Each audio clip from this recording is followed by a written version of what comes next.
ग्वालियर में डीआईजी की पत्नी से मेड लगाने के नाम पर ठगी हुई।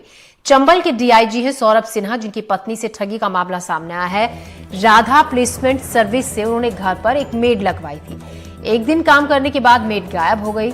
मेड रखवाने के लिए 37,000 रुपए डीआईजी की पत्नी ने दिए थे। अब शिकायत दर्ज कर ली गई है। मेड सहित 3 लोगों के खिलाफ मामला दर्ज हुआ है। इस पूरे मामले की जांच में जुटी हुई है कंपू थाने की पुलिस। तो मेड रखवाने के लिए एजेंसी को 37,000 रुपए भी दिए गए थे, लेकिन मेड ने एक दिन काम किया और भाग गई। अब इस पूरे मामले में कंपू थाना पुलिस पूरे मामले की जांच पड़ताल कर रही है। तो मेड जिसको लगाया गया था प्लेसमेंट सर्विस से, राधा प्लेसमेंट सर्विस से घर में काम के लिए इसको रखा गया था। तो ये कोई पहला इस तरीके का मामला नहीं है। अक्सर मेड जो एजेंसीज होती हैं, जो प्लेसमेंट एजेंसीज होती हैं, उन पर इस तरीके के आरोप लगते रहे हैं। थाना कंपू पर इस संबंध में एक रिपोर्ट की गई है कि उनके द्वारा घरेलू मेड के लिए ऑनलाइन जो है सर्विस के लिए देखा गया था। तो उसमें suleiman.com पर राधा प्लेसमेंट सर्विस का नंबर मिला। उनसे बातचीत करने पर उनने एक जो है मेड भेजी।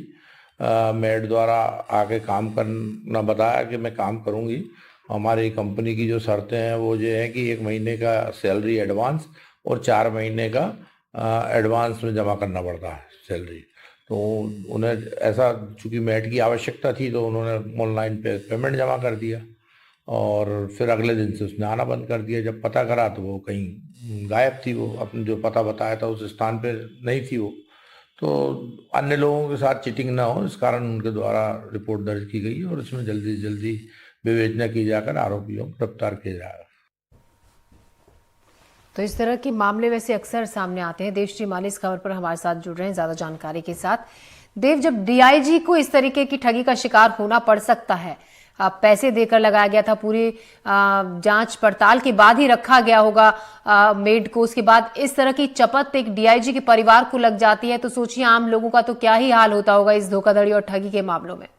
बिल्कुल बिल्कुल, ये ऑनलाइन कर्मचारियों की भर्ती है, ऑनलाइन ठगी के जो मामले हैं वो किस हद तक उनके हौसले बुलंद हो गए हैं, ये इस बात का गवाही दे रहे हैं कि एक senior IPS officer Saurabh Sinha हैं, जो ग्वालियर में कुछ दिन पहले ही जो इनका पदस्थापना हुई है, इसलिए ये अभी ऑफिसर्स मेस में ही रहते हैं। और उनकी पत्नी ने ऑनलाइन ही ये बुक किया था।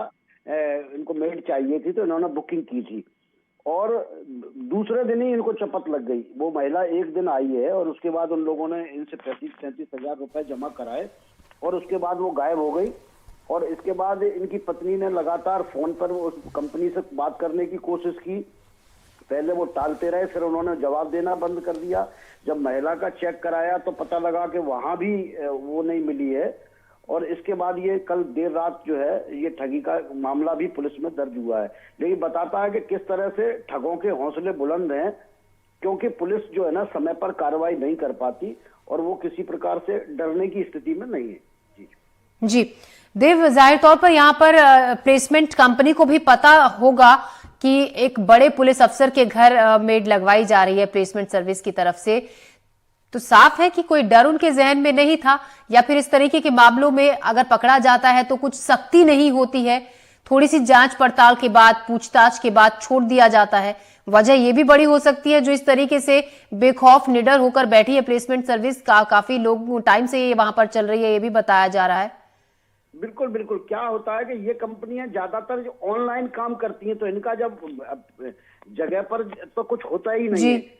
बातचीत ऑनलाइन, विज्ञापन देते हैं ऑनलाइन, जब हम सर्च करते हैं तो इसीलिए हम लोग लगातार जागरूक भी करते रहते हैं कि ऑनलाइन कोई चीज आती है उसको लिंक को ना खोलें, उससे बातचीत ना करें जब तक कि आप तय ना कर लें, क्योंकि इस तरह की जो कंपनियां होती हैं उनका फिजिकली कोई अस्तित्व होता नहीं है और वो ऑनलाइन से ऑनलाइन ही बातचीत करते रहते हैं। और पैसे, इसमें भी यही हुआ है कि उन्होंने इंटरनेट से वो नंबर निकाला प्लेसमेंट कंपनी का, वहां से उनसे रिक्वायरमेंट की, फोन पर बातचीत हुई, फोन पर बातचीत के बाद इन्होंने जो है अपनी रिक्वायरमेंट दी, रिक्वायरमेंट के बाद उन्होंने महिला भेजी, उसके बारे में थोड़ी जानकारी दी।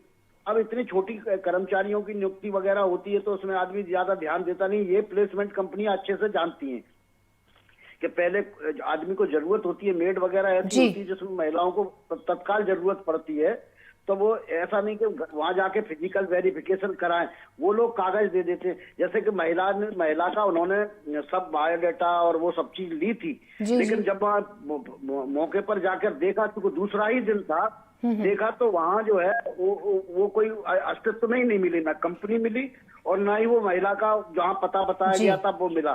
तब इनका दिमाग घूमा और तब इन्होंने जो है FIR कराई।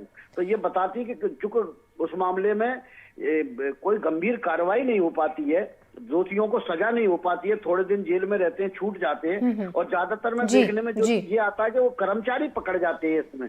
बिल्कुल, मालिकों यानी तक कि बात पूरा एक पहुंचती ही तरीके नहीं। से ये नेटवर्क फैला हुआ है जो एक दूसरे से जुड़ा हुआ है और इसके जरिए काम करता है। शुक्रिया आपका देवश्री माली तमाम जानकारी के लिए।